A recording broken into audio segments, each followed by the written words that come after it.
Ladies and gentlemen, this is a series of curated speeches. Why the working class hates the Democrats. Please welcome author Mike Wilkerson.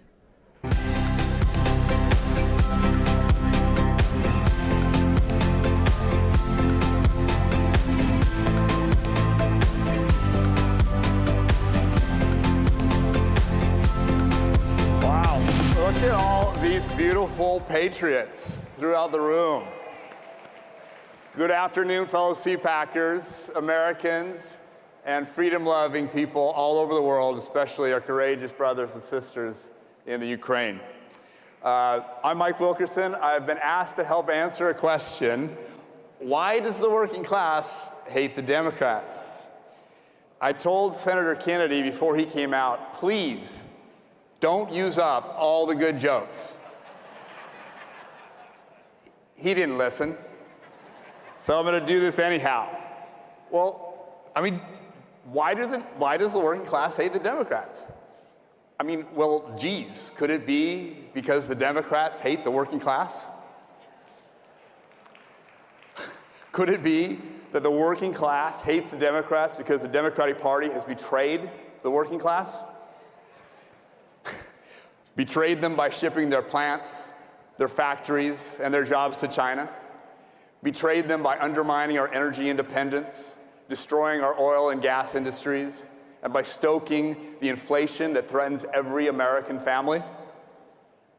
Betrayed them by opening our borders to illegal workers, draining our resources, and to Chinese-made fentanyl, destroying our communities. Betrayed them by undermining every ideal and institution that America holds dear. I could go on and on. The working class doesn't trust the Democrats because the Democrats don't trust them.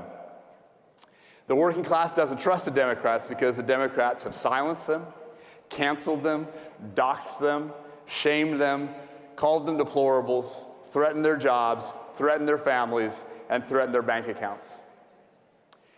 It's the Democratic Party that funded and launched the charade of Russiagate against the working class's candidate, President-elect Donald J. Trump, incorporating the security state and the legacy media in an attempted coup d'etat against a sitting president. It's the Democrat leaders who put on Stalin-esque show trials, twice attempting to impeach President Trump, and who continue with the January 6th witch hunt and inquisition, keeping Americans languishing in jail while Antifa rioters run free. It's the Democrats who have everyone in this room labeled a domestic terrorist, and who have completely ignored the Bill of Rights. It's the same Democrats who allowed cities to be set on fire, our businesses to be shut down, closing of our schools, masking of our children, demanding unquestioning compliance with politically motivated mask and vaccine mandates with no scientific foundation. It's the Democrats who show the worst combination of arrogance and ignorance. Arrogance that they know what's best for the working class, combined with ignorance as to what matters most for most Americans.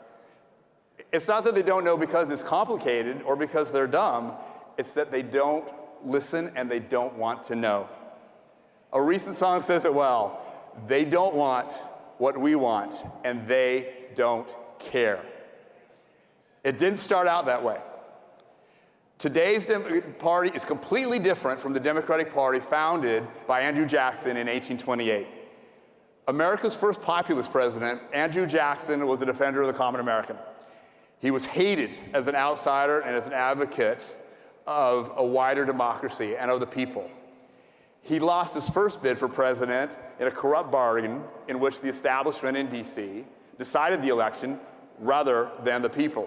I don't know if that sounds familiar. He expanded the voting franchise for the first time in American history to more than just the landed aristocracy. He believed in we the people, the ideal that the government is of the people, by the people, and for the people. He exposed corruption in government. He took on and he broke the linkage between big business and big politics, forcing the closure of the national bank because it had become a political vote-buying machine used to bribe and pay off politicians and corrupt judges and others. Jackson strongly supported states' rights against federal overreach. But But as a military man, Jackson knew that the Union had to remain together and it had to remain strong, or its imperialistic enemies, then the French and the British, would take advantage of a weak and divided nation. He therefore stood up to the secessionist states and preserved the Union for 30 more years until the Civil War finally did break out and tear apart our nation. A flawed human like the rest of us, Jackson definitely did not get it right on everything, and he was especially wrong on slavery. Indeed, Jackson's Democratic Party would split in half right before the Civil War over this very issue of the liberty, the dignity of human beings versus the slavery that existed in our country at the time. A party divided between pro-slavery factions and anti-slavery in the North, South, and North respectively gave Abraham Lincoln the vote and the victory in 1860. Support of slavery would largely keep the Democratic Party out of national power through the rest of the century. However, the Democrats grew strong in the South by embracing the slave power interests. They peeled back the civil rights guaranteed by 3 post-war amendments: the right to be free from slavery, the right of citizenship, and the right to vote.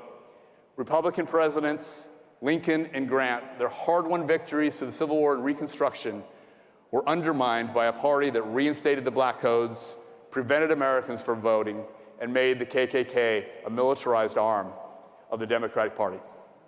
Southern Democrats ushered in the Jim Crow era of discrimination and segregation that prevailed for decades to come.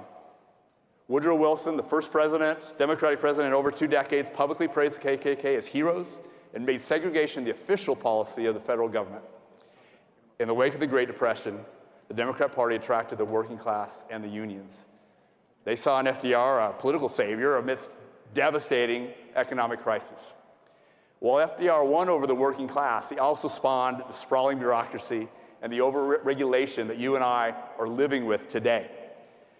And through a great political sleight of hand under Presidents Kennedy and Johnson, the Dems later won over blacks and minorities, despite the party's history of slavery, racism, segregation, and Jim Crow from the very beginning.